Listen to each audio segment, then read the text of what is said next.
But when you start risking stuff, when you start risking things, there's always a chance of failure. So they won't risk, so they're very risk adverse. But if they don't risk, then it's harder for them to innovate, because with innovation there's always a certain degree of risk, right? So that doesn't help the business.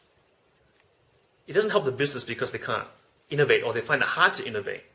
But it also doesn't help them either, because they're stuck in a certain level and they find it hard to get up there. And if they try, if they really try hard just to get that, just to try and risk something, and if they fail, typically a lot of them find it really hard to come up from that failure, because they're not used to really bombing out. Seriously, they're not used to it. And whether that comes down to depression later on, that's a whole different kettle of fish. That's based on the individual. But generally speaking, that's the progression. So that's where ImprovisAsian, the idea of it started off, is to get kids and corporates and adults as well to be able to fail without it being failure, if you know what I mean. So they get to risk something and realize that failure isn't the be-all end-all. With improv, everybody, in improv, everything is right. So even if you fail on stage, right, it's when you come up from that better and bigger, with a better storyline, bigger character, the audience loves it and you feel good as well.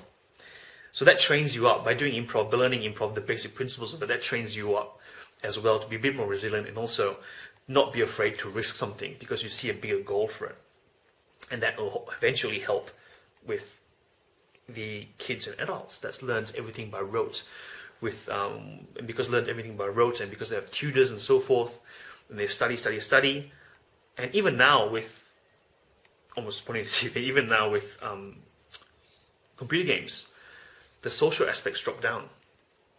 So there's interaction socially with body language, pacing, facial expressions. It's diminished, and it's harder for them to relate. So not only so they've got so much stuff in there, that's so much potential that needs to be released, but yet they can't because they're afraid to risk stuff. And so that's what improvisation is about. That's hopefully changing the premise of risk and failure, making them more confident, and at the same time having fun doing it. Because if you have fun doing something, you actually learn more. What it is, the whole improv thing as a life skill, as a teaching tool, is essentially it's learning by stealth. Because they're learning without knowing it, and even if they do know it, they don't care because they're having fun.